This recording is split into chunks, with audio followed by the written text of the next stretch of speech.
Assalomu alaykum. Mana bugun Dushanbedamiz. Farovon bozorida oldida mana shu yerda G'arovtidan o'zimni attashim Usmonayna mana shu kafeni ochgan. Kafe deb ham bir restoran desak ham bo'ladi. Bu yer juda ham katta joy.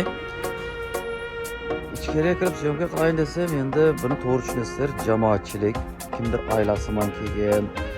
Endi kameraga tushib qolsa, endi biz jamoatchilik joyida har bir insonga ruxsat kerak. Endi har bir insonlardan ruxsat olib ko'rgandan ko'ra, hozir odamlar sal ketgandan keyin ichkariga borib, ichkaridagi udostvani polisiyaga ko'rsatishga harakat qilamiz. Bu yer juda ham katta, tashqarida ham joylar bor, ichkarida ham joylar bor. Bu yer katta to'ylarda ham bir pasda o'tkazsa bo'ladi. Keyingilar hozir odam saligini siyraklashgan payt biz syomkamizda olib kelaman degan insonlarga mana ichkarisini ham bir ko'rsatamiz. Bu yoqlar kengish, mana aytganimizdek, mana suvlarni faqat o'chirib qo'ygan.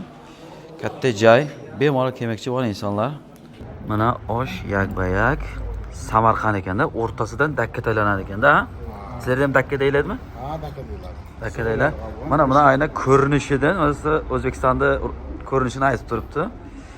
O'zbekistondan kelgan maxsus powerlar. Endi sentrga yaqin bo'lgandan keyin bir tuzukroq oshxona bo'yasa nima osh deylar?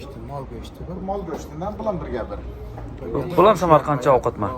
Zig'ir yog'i bo'lgan. Zig'ir yog'i. Ha, zig'irga yog'. Ha, mol go'shti ekan. Demak, buni qo'y go'shtimi? Qo'y go'shti. Qo'y go'shtga talab katta ekan, sal kattaroq qozon ekan. Kilinti ko'proq. Manzilni bunday ekranlaringizga yozib qo'yganmiz. Endi administratorlarning raqamlarini ham yozib qo'yganmiz. Bu yerda asosan osh va undan tashqari mayda endi ovqatlardan birim ketib aytib ketish shart emas. Sababi bunday katta joy bo'lgandan keyin har turda ovqatlar bor. Shu Dushanbega qarab aylanib qolsangizlar, mana shu yerga kelingizlar, mana shu Usmonaynani bemalol sizlarni mehmon qilib jo'natadi. Taomlar bunday qanday menyuda hamma narsa bor desak ham bo'ladi. Biz kelib endi hozir baribir men vaqtimga qarab olyapman, shundan baribir odamlar ko'p.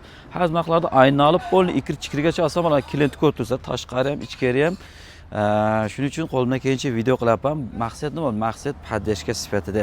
Mana shu yerga kelib bir blogermi yoki bo'lmasa boshqa sohadagi inson YouTube'dami, Instagrammi, TikTokmi qaysidir sohada video qilsa, shuni videosi eng ko'p prosmotr olsa, ana shunga 2-dekabrmi, yanvarmi? 2-dekabrda kartasiga naqadar $500 taylab beraman degan. Bemalol kelib video qilaverasizlar, если что. Birinchi o'rinda qolsangizlar, hay nasib etsa kimga ham oshi bo'lsin, hay bularning ham ishini omadini bersin. Maqsad yana qaytarib aytaman, bir paddashka sifatida video qilyapmiz.